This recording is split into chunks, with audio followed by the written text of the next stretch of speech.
The Pledge of Allegiance. I pledge allegiance to the flag of the United States of America and to the republic for which it stands, one nation under God, indivisible, with liberty and justice for all. Invocation by Trinity Lutheran. Let us pray.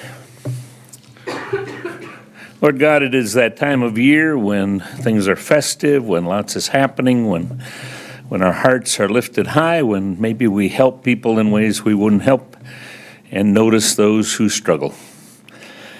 We ask, dear God, that you help us in that journey. Help us to find hope in this season. Whatever holidays we celebrate, Lord, be in them and be in us. Be in the work that this city council does as they finish up the year, as they dream of the new year and make plans. Be in each of us as we celebrate the things that have gone well and mourn the losses and go forward.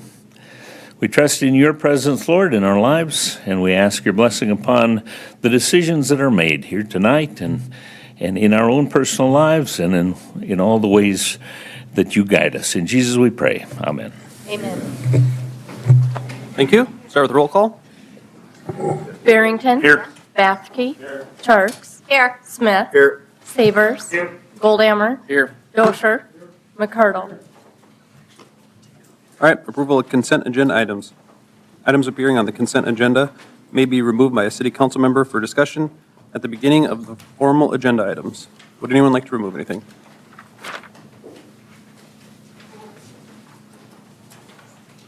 Not necessarily remove, Mr. Mayor, but the Corn Palace, it's probably worth at least commenting on what we've got on the consent, because it makes perfect sense to me.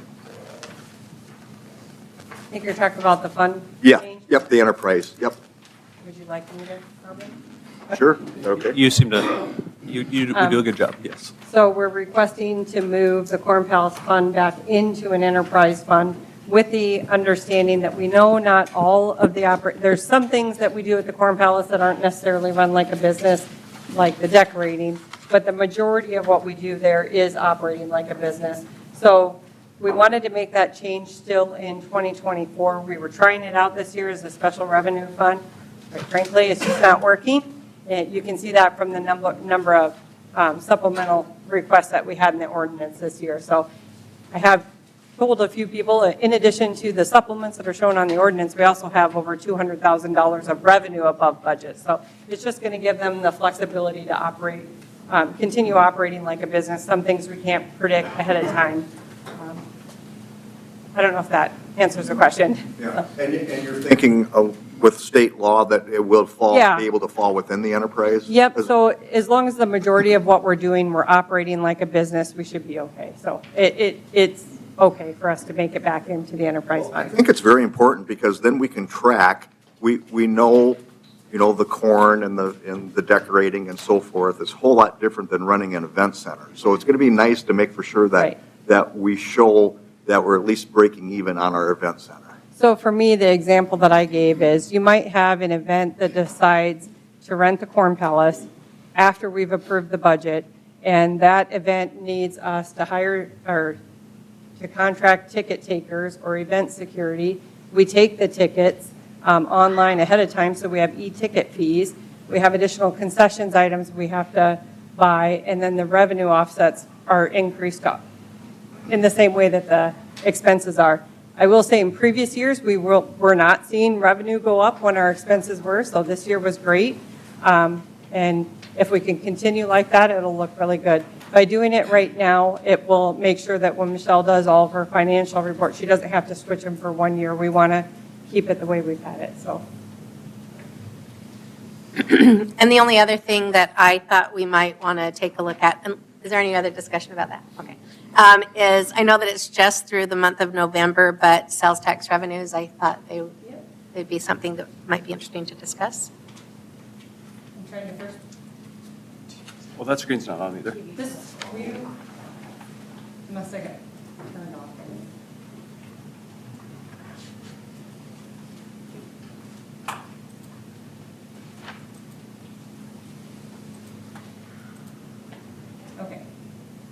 So I'll first just pull up Michelle's report that she does for you annually that show, or monthly, not annually, excuse me, that shows first and second penny is up 7.18% as of November, and third penny entertainment tax was up 7.67%.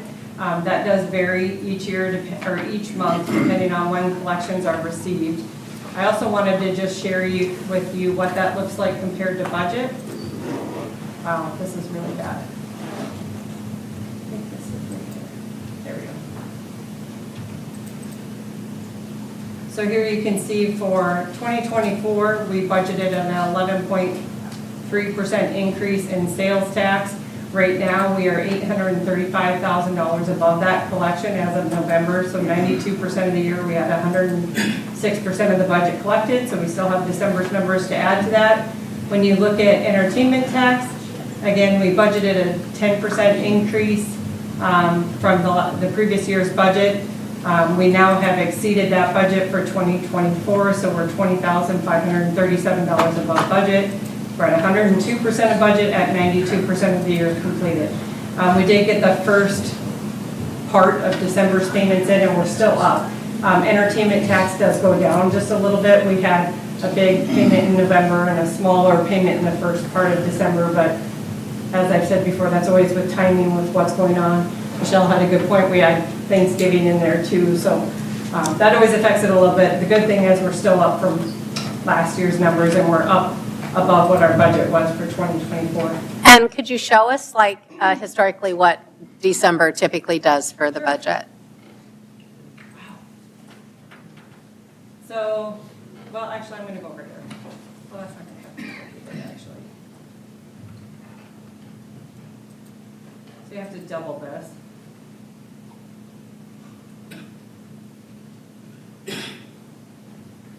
I'm on first penny, aren't I? Okay, I'm not going to. Or not? It's not that big of a deal. I just thought it would be. 1 penny in December here, you can see, we're at least 600,000, so you should have another 1 point, that's 1 penny. So you should have anywhere from $1 million to 1.2 come in December. I mean, just looking at previous Decembers here. So you'll end up, I was projecting a little bit, $2 million close to over budget in sales tax. And that's what we talked about in the November work session when we were talking about not including all that sales tax revenue, not knowing the outcome of initiated measure 28, I believe it was, IM 28. So we intentionally left that off the budget the last couple of years, but that's something council can make a decision on moving forward. Thank you.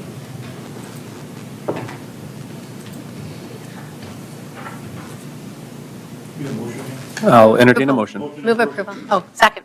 Okay, we got a motion by Mr. Sabers, second by Mrs. Sharks. Any further discussion? Okay, roll call. Sharks. Aye. Smith. Aye. Sabers. Goldammer. Aye. Dosher. McCardle. Barrington. Aye. Bathke. All right, motion carries. Citizens input, if you need to address the mayor and members of city council on an item that was not on the agenda excluding personnel items, please come forward to the podium and state your name and your concern. Presentations are limited to 3 minutes. Items will be considered, but no action will be taken at this time. Would anyone like to address the council?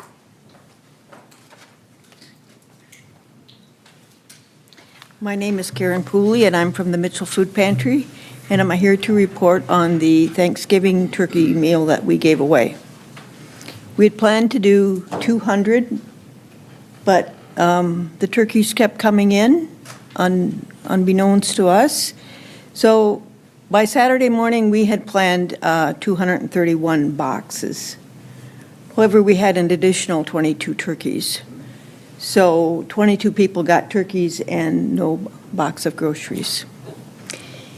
Each box of grocery had 2.5 pounds of carrots, 2.5 pounds of apples, 2 pounds of onions, instant potatoes, cans of yams, 2 cans of green beans, a can of mushroom soup, 2 jars of gravy, 2 boxes of stuffing, a can of cranberries, a pound of butter or margarine, a package of dinner rolls, pumpkin pie, 2-liter soda, and a $3 milk certificate. The value of the meal, if you bought it on sale, as we did, $53.63. The 253 households contained 356 kids, 343 adults, and 135 seniors, for a total of 864 people who got a Thanksgiving meal.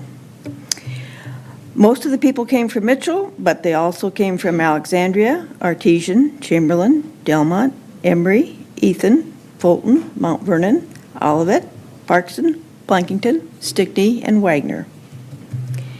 The 23 volunteers worked 87 man-hours on Saturday morning to accomplish this act of feeding the hungry.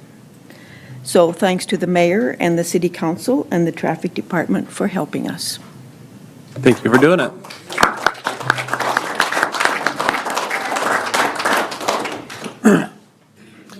Would anyone else like to address the council?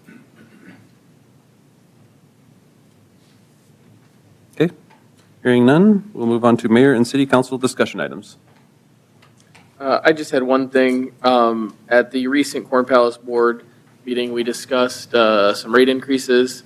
I don't think there's anything that was over the top or outlandish by any stretch of the imagination. I just thought, in general, you might want to be aware of them. Full-day rental and half-day rentals were going up, and then some of the nominal fees that are associated with renting the Corn Palace. But outside of that, no other fee increases were discussed at that time. So. I got something real quick too. We have a lot of elderly people out there that like to watch these meetings and ball games at the Corn Palace. And I've been getting a lot of complaints that it doesn't come through on Mitchell Telecom. And they've called and they said, the city says it's Mitchell Telecom's problem, Mitchell Telecom says it's the city's problem. It'd be nice if we get that fixed, because there's a lot of elderly people that they like to know what's going on, not just elderly, but anybody. They can't get down there and watch the meetings. Has anyone from Mitchell Telecom been down at all? As far as I know, the last time we had a complaint, Andrew reached out to Mitchell Telecom. Just for the general public's information, what we do is we do a live stream. Every time when we start the meeting, I check YouTube to make sure our live stream is working. If ours is working, Mitchell Telecom grabs that live stream that we do on YouTube, and that's what they're projecting. So if they've had an issue of some sort here, I guess I haven't heard about that. My understanding is once our live stream, they're supposed to grab that live stream. So I hear it after every meeting, and then Yeah. the UW game the other day, they said they could see the game, but they couldn't hear the audio, and And it works. tell them it's on YouTube, and all these, they're not. Yep, and the city isn't, yeah. The city doesn't stream anything out of the Corn Palace games. That would be Mitchell Telecom. They have their own feed into the Corn Palace to send that back out. Yep. I know there was an issue with audio, though, one day. They weren't getting the audio to work, and so they had to restart the stream, and that can cause a problem with Mitchell Telecom. So we did have an audio issue once that would have been, if they didn't catch the new live stream, they would have missed it. Yet, though, we hear this more often than occasionally. Yep. Pretty frequently, every meeting. And every time we call afterwards, and I'll send you a copy of the email that goes to Mitchell Telecom and their request, and their response. So you can see what they say. Yeah, everything on our end works. Our YouTube feed, everything works fine. So there's nothing we can do to tell a private company how to operate their business. So, but we'll try our best again. Okay, anything else? All right, we're moving on. Council action on Mayor Hansen's recommendation to appoint Dave Seatsma as Corn Palace Director. Move to approve. Okay, we got a motion. Is that Mr. Goldhammer? Okay. Second by two people. We'll choose McCardle on this one. Okay. Any further discussion? Would anyone in the audience like to have any input? He will start tomorrow pending your approval. I think people are really excited to hear he's going to be taking the helm of the Corn Palace, so. I have heard the same things. All right, we got a motion and a second. All those in favor of the motion say aye. Aye. Opposed, same sign. Motion carries. Congratulations, Mr. Seatsma. All right. Hearing and action on the following alcohol license applications. On the application of Radke LLC doing business as Thunderbird Lodge, 1601 South Burr Street for a new retail on-off sale malt beverage and South Dakota farm and wine license. Video lottery is not included. Chief Knepling, you have anything? Mayor and City Council, staff has reviewed this. We have no concerns. Recommend approval. Thank you. Motion by Mr. McCardle, Second. second by Mr. Goldhammer. Any further discussion? Would anyone in the audience like to discuss this? All those in favor of the motion say aye. Aye. Opposed, same sign. Motion carries. On the application of the Corn Palace Shrine Club for special event liquor license located at the Masonic Hall for January 15th, 2025 for the Chamber Banquet. Motion approved. Motion by Mr. Sabers, Second. second by Mr. Goldhammer. Any further discussion? Would anyone in the audience like to discuss this? All those in favor of the motion say aye. Aye. Opposed, same sign. Motion carries. Action to award bid for rock salt 2024-34. Mr. Schrader. Yep, Mr. Mayor, Council. Bids were open on November 26th in City Hall Council Chambers at 1:30. 2 bids were received, with the low bid being from Blackstrap Inc. For $72.45 per ton, or for a total of $50,715 for 700 tons. That price is roughly 45 cents cheaper than how we received it last year, and staff does recommend awarding the bid to Blackstrap Inc. I can answer any questions you may have. It's not typical to see those prices go down, so I'll move approval. That's great. Motion by Mrs. Sharks for approval. Second by Mr. McCardle. Any further discussion? Joe, why do you buy it like now instead of like downtime? Does it get a crust on it? You can't use it then? So right now, we actually have a large stockpile from our 24 bid. So we do hope to get the majority of that through the winter. And then this will be orders on the backside of winter unless we get a really nasty one.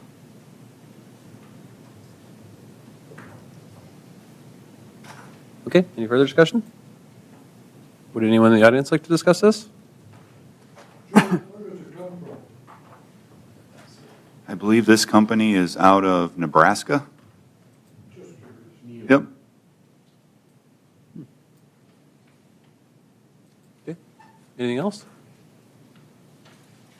All those in favor of the motion say aye. Aye. Opposed, same sign. Motion carries. Action to approve request by Davison County Commission to remove 15-minute parking signs in front of Davison County Courthouse on north side of 200 East 4th Avenue. Mr. Schrader. Yes, Mr. Mayor, Council. Davison County Commissioners approved the removal of the 15-minute parking between signs south of the courthouse on 4th Avenue, and staff does recommend approval. I didn't take the time to read their minutes. What was the main reason for that? I think it's more with a snow removal issue, Oh, getting in between the signs and making sure they get their snow removed properly. Move to approve. Okay, motion by Mrs. Sharks. Second. Second by Mr. Barrington. Okay, any further discussion? Would anyone in the audience like to discuss this? All those in favor of the motion say aye. Aye. Opposed, same sign. Motion carries. Action to approve request for one new street light on 23rd and the cemetery west entrance. Mr. Schrader. Yes. A Mitchell resident has requested that a street light be added to the light pole closest to the west entrance of the cemetery and 23rd Avenue. This is the location of a crosswalk, and they feel it is not lighted properly, which if people are crossing there, it should be lit well. Street lights are installed free of charge by Northwestern Energy. If a wood pole is installed, fee of $15.99 a month will be charged per light to the city of Mitchell once installed. We do recommend approval. There's an existing pole there that they will just attach a floodlight type on that will illuminate that crosswalk. Move to approve. Motion by Mr. McCardle. Second. Second by Mr. Barrington. Further discussion? Joe, have you had a discussion with the lady that lives there that'll be shining in her back of her house? I have not. I do know there are some trees in that location. We are one light pole away from that location, so hopefully that light would be less intrusive than what the one is to the west. Some good shades, Mike. You know, Okay. top window. How do you know? Okay, any further discussion? Okay, anyone in the audience like to discuss this? Okay, all those in favor of the motion say aye. Aye. Opposed, same sign. Motion carries. Action to approve Agreement A 2024-57, Airport Design and Reconstruction of Runway 18-36, AIP A346 0037 2025 with Helms and Associates. Mr. Schrader. Yep, Mr. Mayor, Council, staff is requesting City Council approve an agreement with Helms and Associates for the design, bidding, and construction phase services for the runway 1836 shift, reconstruction, and lighting improvement project. The costs for the work have gone through a fee review where a separate company puts together a fee based off of the scope of the project and is then compared to Helms and Associates fee. That comparison was considered acceptable, so the DOT is allowing us to move forward with this agreement. The total maximum limiting amount of the contract is $981,619. The budget amount for this project in 2025 is $215,000, which 2.5% of that needs to be covered by the city. The council did approve a pre-grant application at their September 16th meeting. The final grant application will be brought to council in January, which will revise the total request to the requested amount. Only the design and bidding fee is expected to be spent in 2025, so an additional $104,557.88 will be requested, which only 2.5% of the city will be responsible for.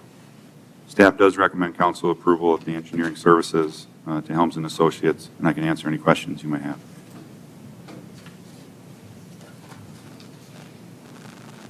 Move to approve. Motion made, Mr. Goldhammer. Second. Second by Mr. Smith. Any further discussion? Would anyone in the audience like to discuss this? All right, all those in favor of the motion say aye. Aye. Opposed, same sign. Motion carries. Action to approve Resolution R 2024-80, plat of Lot 3, Block 6 of the Woods First Edition. Mr. Jenigas. Mr. Mayor and Council, Planning Commission recommended approval of this unanimously. If you remember this area, Lot 4 was just platted at the last council meeting. The applicant is going to sell this lot to also the person that's purchasing Lot 4, and they're going to build across the lot lines there. It follows the master plan in this area. It meets zoning requirements as well. It's just going to be a residential lot. I can answer any questions that you have. Move to approve. Second. Motion by Mr. Goldhammer, second by Mrs. Jerks. Sounded like? All right, any further discussion? Would anyone in the audience like to discuss this? Okay, all those in favor of the motion say aye. Aye. Opposed, same sign. Motion carries. Public hearing on Fifth Street project funding. Mr. Schrader. Yes, Mr. Mayor, Council. With that, we will open a public hearing now for the Mitchell Fifth Avenue Utilities Project. City of Mitchell is seeking funding from the South Dakota Board of Water and Natural Resources to upgrade water and sewer facilities along Fifth Avenue from Burr to Foster Street. The funds could be either a grant from the State Consolidated Water Facilities Construction Program or loans from the Clean Water State Revolving Fund and Drinking Water State Revolving Fund programs. The city is seeking up to $2,350,000 from the Clean Water SRF program and $1,325,000 from the Drinking Water SRF program. The expected clean water loan terms are 3.5% for 20 years, and the drinking water SRF loan terms are expected to be 3.25% for 30 years. The Board of Water and Natural Resources may forgive all or a portion of the loan principal for both loans. The amount, source of funds, and terms will be determined by the Board of Water and Natural Resources when the applications are presented at a scheduled board meeting. So with that, I will open it up to the public if they have any questions regarding the project or the funding for the project.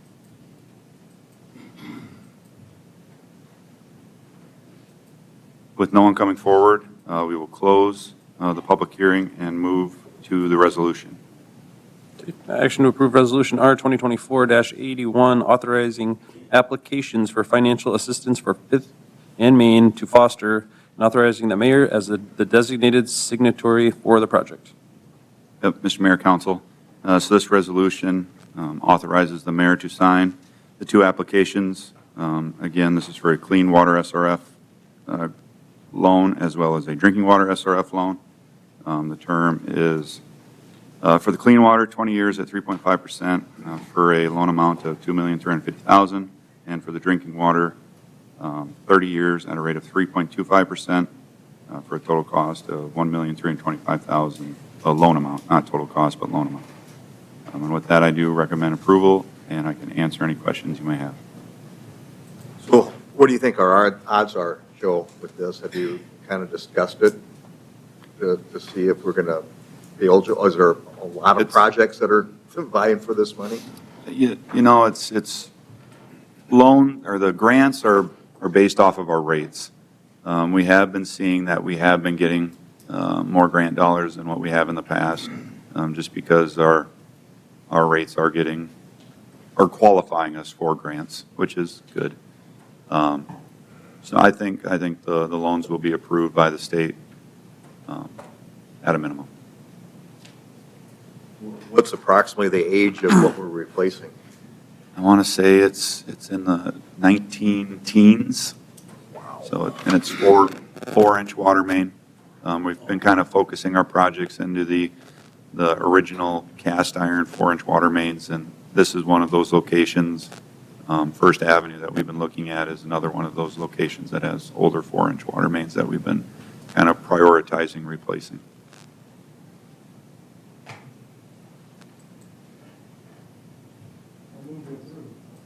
Motion by Mr. Mercado. Second by Mr. Bathke. Any further discussion? Would anyone in the audience like to discuss this? Okay. All those in favor of the motion say aye. Aye. Opposed, same sign. Motion carries. Action to approve Resolution R 2024-82, contingency resolution for fiscal year 2024. Ms. Elwine. Mayor and council, on the agenda and included in your packet is a resolution for contingency transfers for fiscal year 2024. You'll see those items up on the board as well. I did give a detailed explanation as to each one of these items, so to give a little bit more background. I do sometimes get questions about what compensated absences means. That's basically when someone retires within the department. It's a payout of vacation or sick leave accumulation that they may have had. In 2024, the council approved a contingency budget of $804,628. This resolution will reallocate those budget dollars to the departments listed in the amount of $722,600. So that leaves about $82,028 remaining in the contingency budget. As you know, these all have to be done before the end of the year. So if something absolutely unforeseen happens, we could still have an emergency meeting before the end of the year to do another transfer. If you were to look at the amounts over budget by just individual lines in these budgets, general fund budgets, it'd be much higher. But with the health insurance premium holiday this year, some of those overages were able to be absorbed within the departmental budget. So this is doing is, the amount that's needed to keep that budget in the black for 2024. Then just one note on the transfers out. That's there so that when Michelle does the year-end review on the other funds, if that fund balance is negative, she has the ability to transfer additional cash into those funds to make sure we end on a positive balance. Basically, the parks and community service and airport is just to offset the supplemental appropriations that you'll be taking a second reading on later today. Transfer out to Corn Palace. We had a bunch of revenue posted here in the last couple of weeks from when I first looked at this, so I really don't think that's going to be necessary at all, but it's there in case we do need to make a transfer at the end of the year. I can answer any questions that you might have. Otherwise, I recommend approval of the resolution.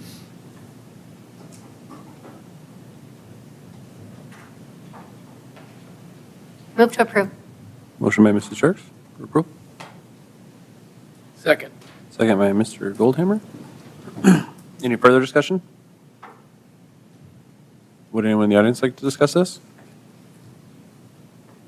All those in favor of the motion say aye. Aye. Opposed, same sign. Motion carries. Action to approve Resolution R 2024-83, a resolution approving the 2025 compensation and classification plan for the City of Mitchell. Mayor and council, included in the packet is a resolution that lists all of the full-time positions for the city. You'll see the position listed, the wage grade, as well as the FLSA, that's a Fair Labor Standards Act status. So E means exempt or a salaried employee. N is a non-exempt or hourly employee. We do have some employees that are still paid hourly, even though they qualify as exempt, so those are starred. Additionally, you'll see the part-time positions listed as well, way down here at the end, with how many positions were budgeted in the 2024 budget, and then the recommended part-time pay plan based on what departments budgeted for 2024. The wage ranges show an increase of 3% from 2024, which is consistent with the union contracts that have been approved by the City Council last month. All full-time wages will be increased 3% to match the new wage scale effective January 1st. The part-time wage grades was increased by 50 cents per step, and the increases, like I said, were included in the 2025 approved budget. And I can answer any questions that council may have. Otherwise, I recommend approval of the compensation and classification resolution. And Stephanie, I think that it's important that we point out that our goal is to remain competitive with the other first-class municipalities so that we are able to hire and retain the best possible employees in our city. And so I think that this gets us there. Is that correct? Yeah, so throughout the course of negotiations, the things that we review when discussing the compensation increases is what is the CPI for the Department of Revenue? What are we allowed to increase our property tax budget? What's the Midwest CPIU for the previous year to get an idea of what the cost of living changes have been in our area? And then we look at what the average increase for other first-class municipalities that are our size, so that we have an idea of what's happening with those market comparisons as well. So we try to balance all three of those together.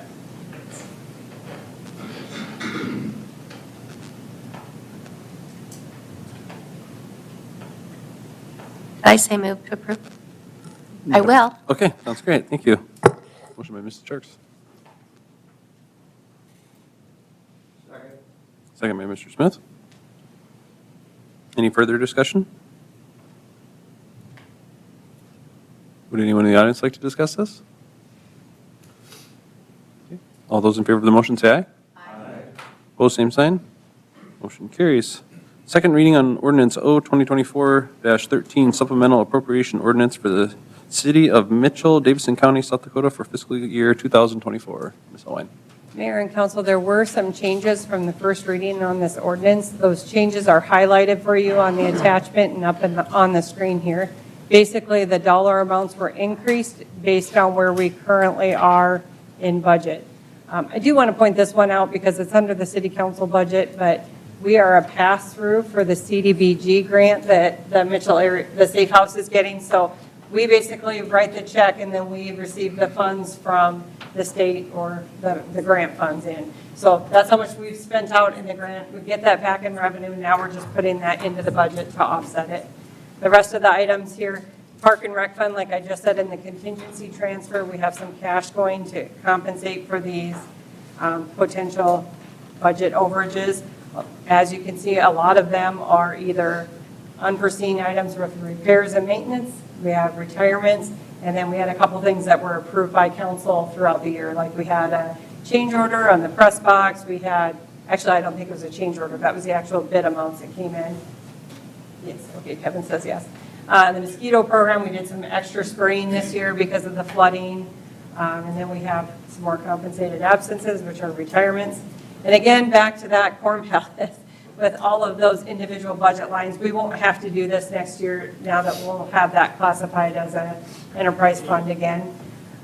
Business Improvement District 4, I think I should just point out that is the hotel bid, and the hotel bid board approved $30,000 as one of their board projects that's going towards the debt service of the indoor swimming pool. So they approved that in one of their board meetings. And then they also approved an additional $50,000 towards the Sports and Events Authority Committee. So that's why that is going up as well. The streetscape out of bid 3, which is the Business Improvement District number 3, it's Main Street. They did purchase their items that they were adding to the streetscape out of their bid funds, so that's why that one's included. And then we just, again, had some some budget lines that were over in Palace Transit and Airport. Airport, the pavement maintenance was approved previously this year by council. I can answer any questions. I just wanted to make sure that I pointed out that there was a few of those dollar items that went up from the first reading. Move to approve. Motion by Mr. McCardle, Second. second by Mr. Brand. Any further discussion? Would anyone in the audience like to discuss this? All right. All those in favor of the motion say aye. Aye. Opposed, same sign. Motion carries. Motion to adopt ordinance O 2024-13. Move to adopt. Second. Motion and a second. Any public comment on this ordinance adoption? Okay. Roll call? Sabers. Aye. Goldhammer. Aye. Dosher. McCardle. Aye. Barrington. Aye. Bathke. Aye. Charts. Aye. Smith. Aye. Motion carries.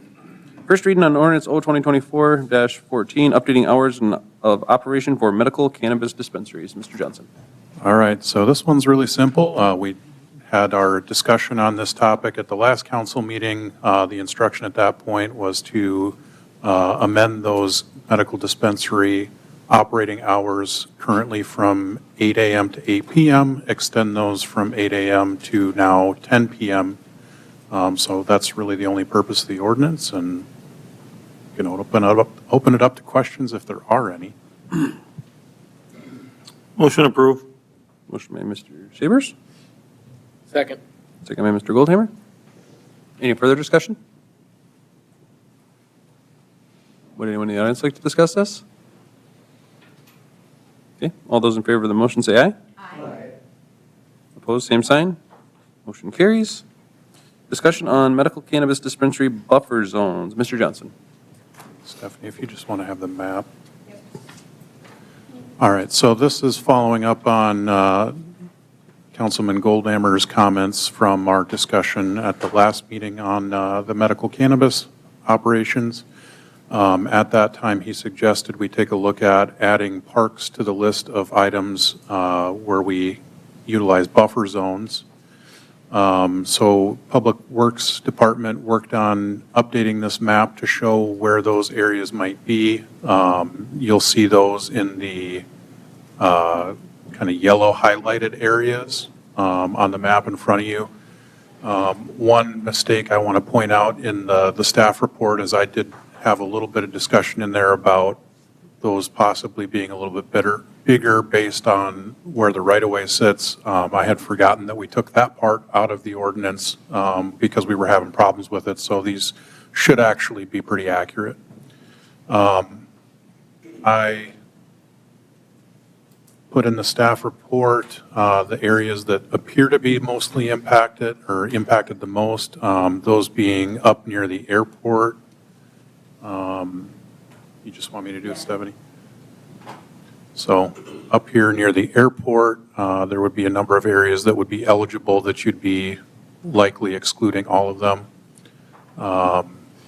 Another area here, the north portion of Highway 37, near the drive-in theater, and then also a little bit further south, closer to town. Just a couple spots there. And why are those excluded? So with with you now including the parks. Is there a park? So, yep. So up here, you've got to remember that every city-owned property that's around the lake is considered a park. So that's why you end up with some of the weird spots like this one. So in that area, you'd have some additional spots that would be getting removed.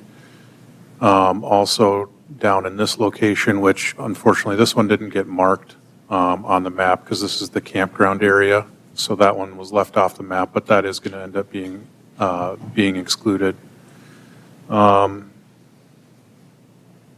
You also have the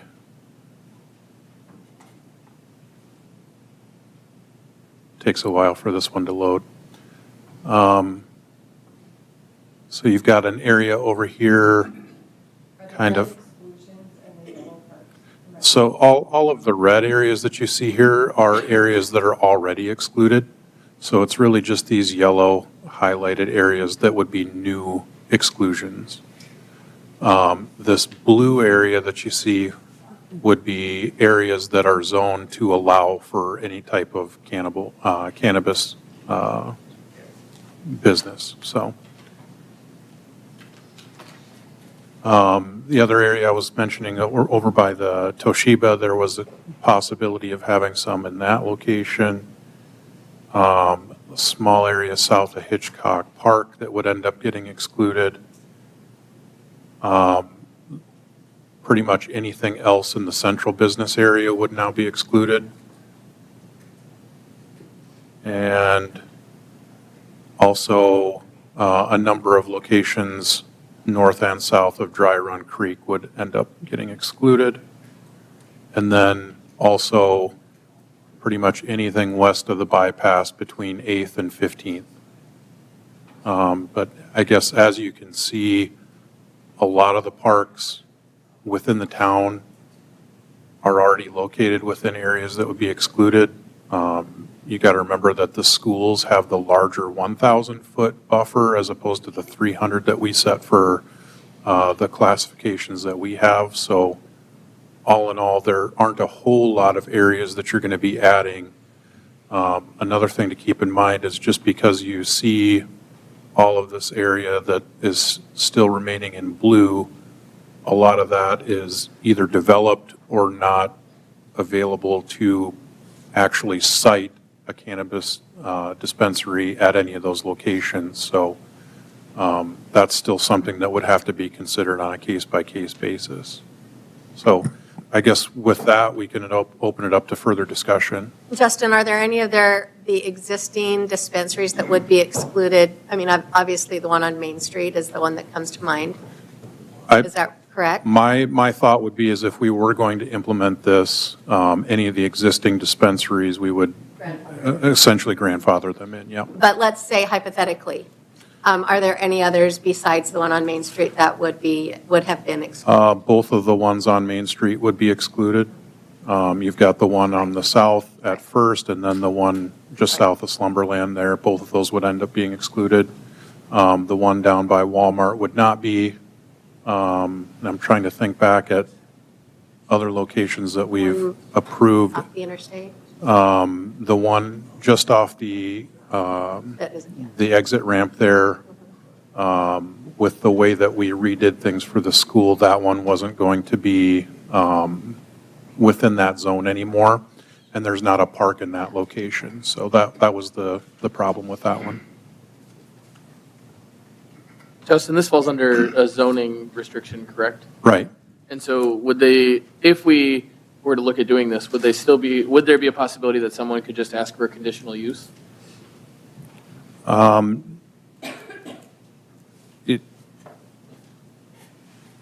don't recall off the top of my head if we've done conditional uses for the distance between the dispensaries, but I don't believe that we've done any of the conditional uses for the buffer zones.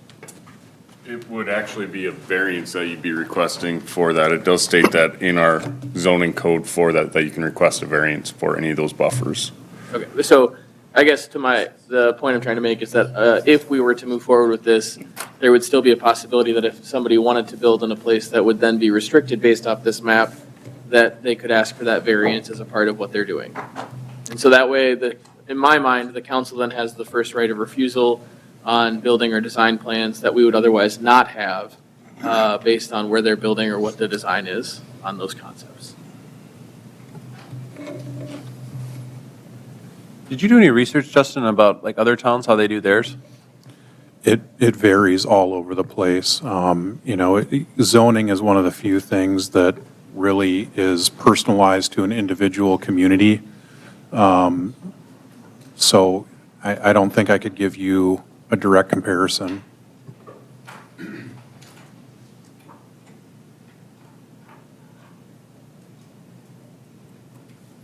You look like you want to say something. And Chief, can you just let me know, you said you've had no issues with this so far at all? Correct. As far as the dispensaries themselves go, really, there's been very few, if any, issues that I know of.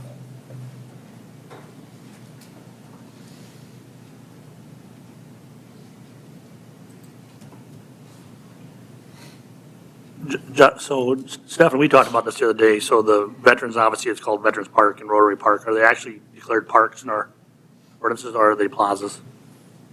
Sort of like the new Railroad Plaza and the Corn Palace Plaza. At this point, for the purposes of this ordinance, we haven't defined park.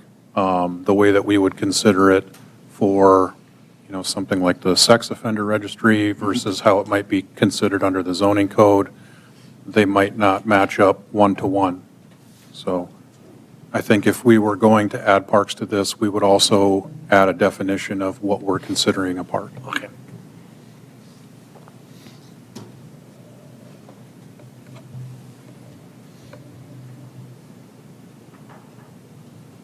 I guess my thoughts is if there's been no problems, I don't see why we would try to implement extra rules and regulations for anyone. Right, that's sort of where I'm at too, Mayor. We haven't had an issue with it. If there was, I think that's something that we can definitely get into a little bit more. But I look at this too a little bit as being medical compared to a recreation if we ever get to that point. And I guess when it's medical and being a portion of this, we're not worried about where a Walgreens or Lewis pops up. So I take a look at this a little bit differently. If recreation comes into place, then I think per Justin, when he notified us a couple weeks ago, obviously that'd be a whole different ordinance. We'll act differently on that. And then I think those jurisdictions and boundaries would definitely need to come in place and be in place. But for the medical purposes of it and with the report from Chief, not having any issues, I'm currently fine with what we have on the books and in our ordinances.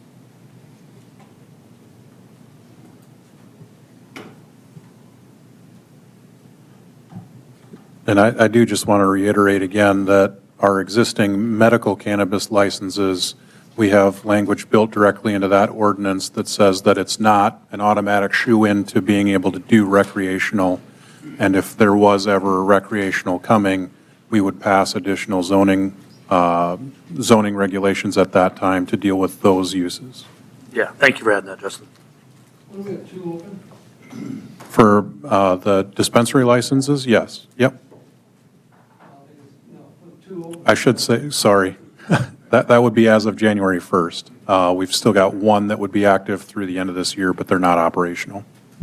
When this first came out, I thought everybody was on it. You can kind of tell that it's not a big deal. People are not going to know it's a big deal. So this is just discussion only. What direction would you like us to go? Just leave it as is, and when it comes to an issue, go. I think that's the general consent of council that I got before the meeting, and I think that it was just something I wanted to take a look at, and I appreciate your time to it. Thank you. Tim, I think it was good for discussion and for the public to know what our concerns are on it. So I'm glad you brought it up, and obviously we're going to keep an eye on it as a future for the council and everything like that, and for the public. So I think it was a good discussion purposes. Thank you. Okay, there's nothing else, we'll move on. Okay, discussion on sidewalk assessment projects for 2025. Mr. Johnson. Mayor and Council, Terry Johnson, project supervisor for the city. It's great to be with you tonight, especially the last council meeting, the last agenda item. You got We're 3 talking hours to sidewalk. talk as much as you want. Just look at what we got to look forward to for next year. So I was asked to come to the council to kind of go into the next step of when we left our last sidewalk, basically our last sidewalk discussion meeting at the last time we met. Stephanie has on the board the area by Dakota Wesleyan. The red lines indicate the areas that we are proposing to include into our sidewalk assessment process for 2025. The red lines show the proposed sidewalks, and the yellow lines show where there are existing sidewalks. Remember, our main focus that we had, our main goals within the city is focused around schools and parks.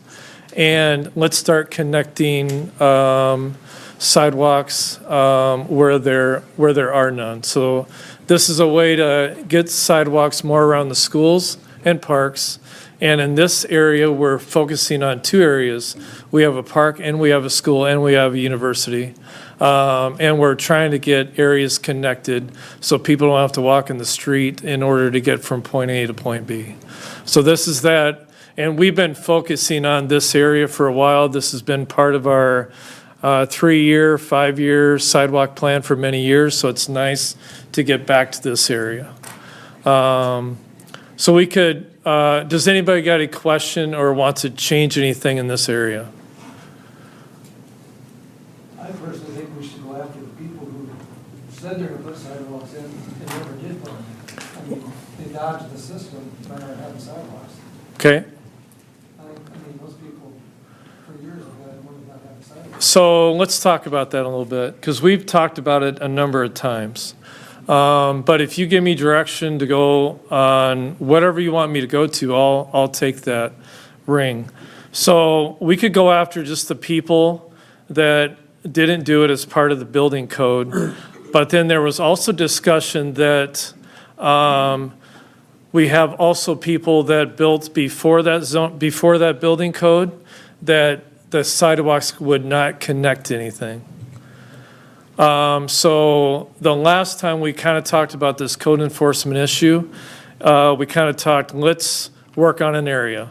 Let's focus on the people that need to do it as part of the building code, but also finish out the area, finish the area. Now in this, Isn't this the last phase too that you had in the 5-year plan that we didn't get to, or one of those previously identified? we'll probably be working in this area for the next 2 years. But what I have in this area is a combination of a couple things. There's sidewalks in area to fill out an area, but there's also some code enforcement areas, and I could point those out. But if you want to go after just people that didn't do it, we'll just send them letters and say, hey, you got this year to, or you got this summer to get it done. If you don't get it done, we'll assess it and make sure and get it done for you. I think that's a good idea. So let's go through the area, and then we could discuss that a little bit more. Okay, so once we're done with this area, then it would be too much to just take on that Wesleyan area in 1 year. So it'll probably be a 2-year project by the time we get all the way up to Havens. But this would be the area that we would go after next year. Okay, next slide, Stephanie. Okay, so this is the area of the woods. These are areas a little bit on the code enforcement side where people have purchased a secondary lot. They put a shed on it, they maintain it, they have equipment, boats, campers, things like that on it. So we would be going after these areas. Next one. Okay, this is an area on North Wisconsin up by a motel, and I'm not sure if this apartment was built before 92. They have called in and want to know when we're going to be putting in sidewalk in this area, and we said it's coming soon, but different apartments have made some improvements and added sidewalk. This is a small area that doesn't have sidewalk, so we're proposing to add sidewalk in this area. The DOT is looking at adding sidewalk on the south side of the bypass next year. So after that sidewalk gets put in, then we would look at connecting and extending that sidewalk going up on Wisconsin. So next one. This is an area that would be code enforcement. So the areas on Joe Jean Court would be houses that built after the 92 timeline. And then there's property on Fiala Road that is part of code enforcement. The rest we would continue on down to North Harmon and also go up on North Fiala. And then we're also going to do a curb and gutter and street paving and sidewalk assessment plan to go further north. We have some people that built going north on Fiala Road, which is currently a gravel road, and they have also annexed into the city, so we are also planning on extending that to the limits where we have city property on both sides of the road. So that's our plan for next year. I think that's the last one, but we could make a list of all the ones that didn't build or have built after the code went in place and send letters to all those and just say they have till next summer to get it done. If not, we'll go after those also. And if we don't get them done next year, they'll be on the list for that following year, but we'll get those done first.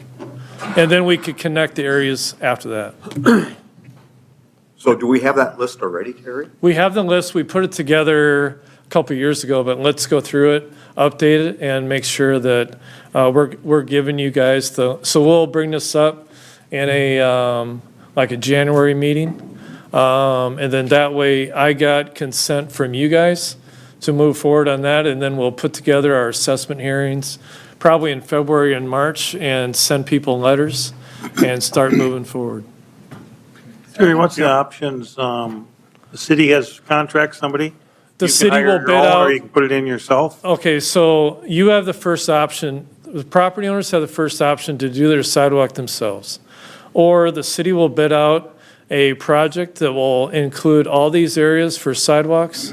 And typically what we've seen, the contractor's price is cheaper than what you guys could hire someone to do it, but they have that right. So if they want to do it, they'll fill out a sidewalk permit. They'll work with the city's engineer's office for grades and location. We will work with them to get it done. If they don't get it done by a certain amount of time, like early to midsummer, then we will add it to the list of our city contractor to do it. He'll work it into a schedule and get as much done as he can. I looked at, on North Mitchell Boulevard, probably the 1300 in that area. There is really nice trees right in the middle of the sidewalk. What's their options? We have some of those areas topoed already. We'll talk to the people and see what they want to do. If they want to leave the tree in and there's no way for us to go in front of it to the curb, then we'll look at going behind it. And if they want to leave the tree in and are okay with them going on their property, we'll just get a sidewalk easement. Okay. We prefer to stay straight, stay along the curb line as much as we can, because a year later the tree dies or whatever, it gets hit in a storm and we're going around it and there's no tree there anymore. So, and for the visual impaired, they like to be on a straightaway. But we typically like to work with the property owners. We realize trees are a nice thing to have in a community, and these trees have been there for a long time, especially on Mitchell Boulevard. It's a really established area, got a lot of big trees, but we'll do the best we can to work with them. Yep. If there is a tree that's in the way, the city will take it down at no expense to the property owner. Yep, and if I may interject, I think it also depends on the type of tree as well. So if it's the proper tree for the boulevard that won't, say, hurt the new sidewalk or the existing curb, it makes more sense to remove that tree. We do have the re-tree program with the parks. That's a great program that would allow them to plant up to 2 trees for free. Is that correct? $100 reimbursement per tree, up to 2. Yep. I guess. So there is that availability. Yeah. One of the questions that I have for council is a previous stated goal you had was to have a sidewalk plan with a 3 to 5 year timeline.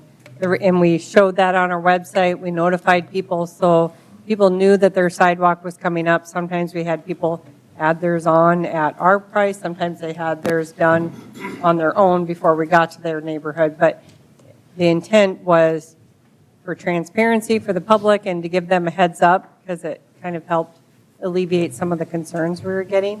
Is that something that we want to work towards, again, instead of it just, we're back, it looks like on a 1 year at a time basis or 1 to 2 years, where if you had scheduled, people know when to anticipate when we're coming to their neighborhood.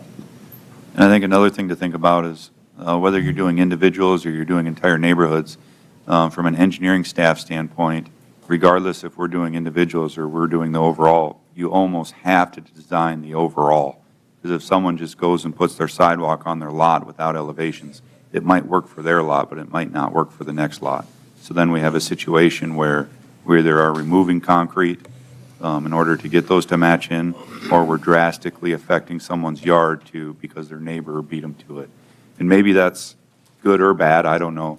But we would prefer that the areas that we are going to go to, that we do have our plans done for that area so we can help with grades and make sure things are put in the correct locations and at the correct elevations. Joe, if a resident went ahead and put their sidewalk in, don't you get notice of them planning to do it? And that time you would say, hey, not so fast.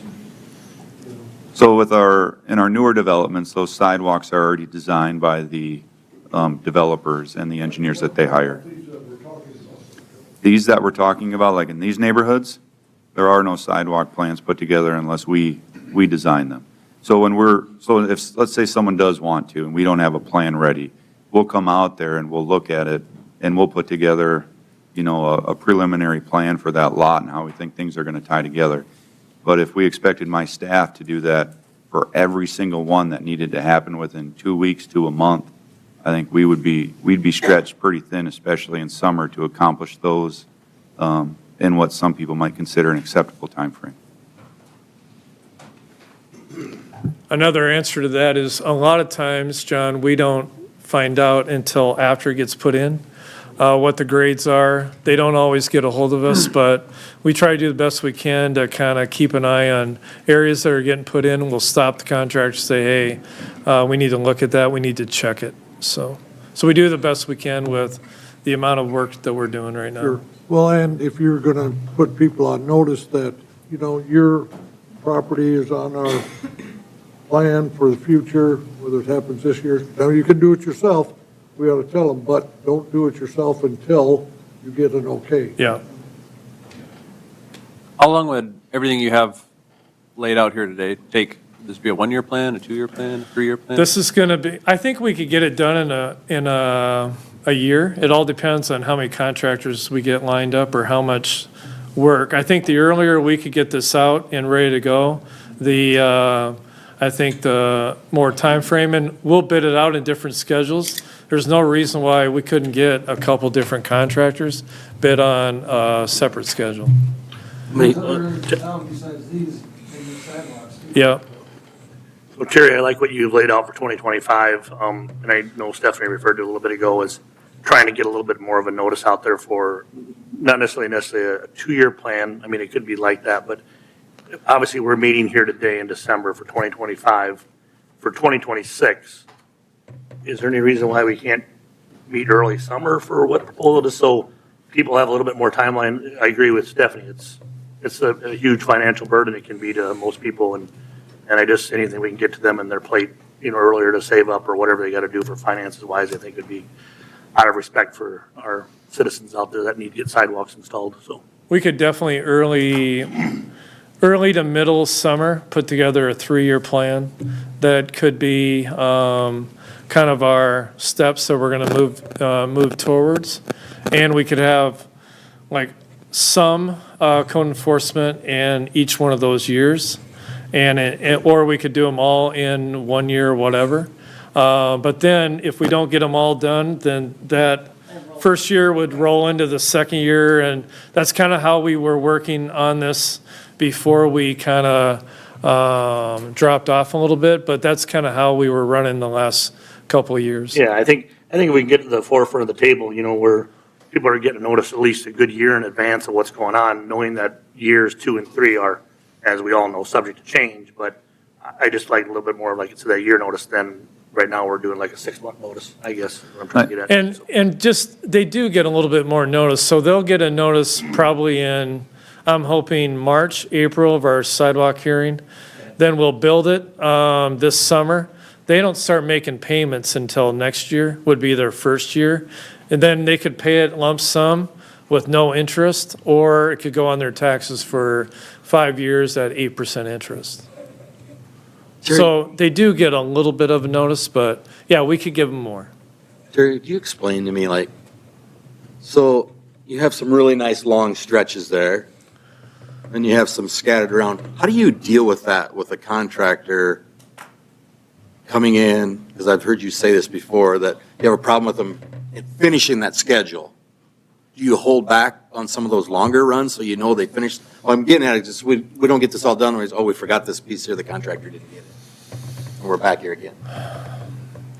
We, so we'll bid each area out in a different schedule. And it's not based off of, they have a total square footage, but we don't based off, okay, from 0 to 100 foot long is this price, 100 to 500 foot long is that price. It's all based off that area, and they bid on a certain area, okay?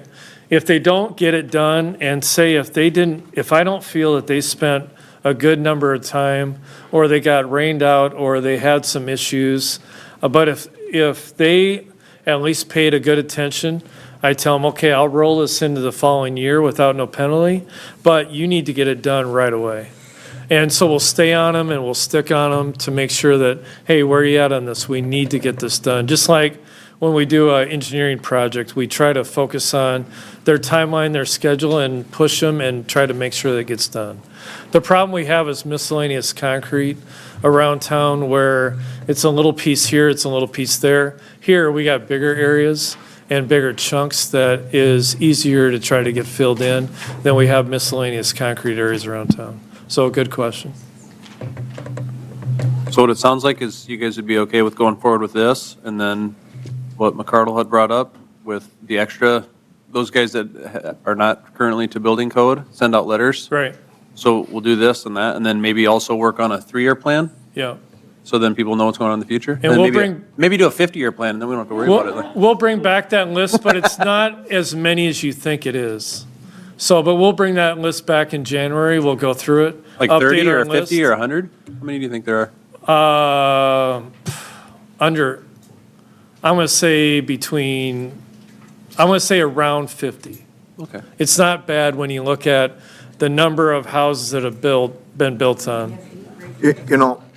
Mr. Mayor, I think that's a great idea, because then, as I was walking around and campaigning, I had people say, I want sidewalks. So this will give them an opportunity, if they want us to take a good look at their neighborhood, then they can come in and kind of sell us of what should be the next steps, what areas should we be focusing and concentrating on. So I really like that idea of multi-year. Yeah, a couple of people messaged me about the newspaper article that came about this, but none of it was about what we had. It was all about other places they wanted. So that was pretty interesting. So maybe we should do this, what McCardle said, and then also do like a 3 to 5 year plan, maybe a 10-year plan. I don't know, whatever you can squeeze in. I don't know. Remember your Too far, right? Your number of years you told us, Terry. Yeah, unlimited. Unlimited. You said 40 to 50 Make an unlimited years. plan. We'll Yeah, still job be working on security. it. But we never have to approve it again. Some of these areas in this code enforcement, we're gonna get calls. We know it. And people are not happy even if we're out there measuring in their neighborhood. So just be ready for it and just say, hey, we're following our ordinance. These are the rules that have taken place. Now, some of these people have sold their house, so they're not the same people that built it, but the thing that you have to say is we're enforcing our code, and we're going back around and getting these areas filled in. I was just going to. We're making it fair for everybody. It's not right if the neighbor does it, and that guy gets away with it. Correct, correct. So one of the things council had me do the last time you looked at like a 5-year phase, whether it took 5 years or 6 years or 10 years, is you had me send out that map to the local real estate agents. Because I remember one of the concerns you heard from the public is someone just bought a house and didn't realize that the sidewalk should have been put in. So you did have me send that map out to the real estate agents as well when you did it the last time.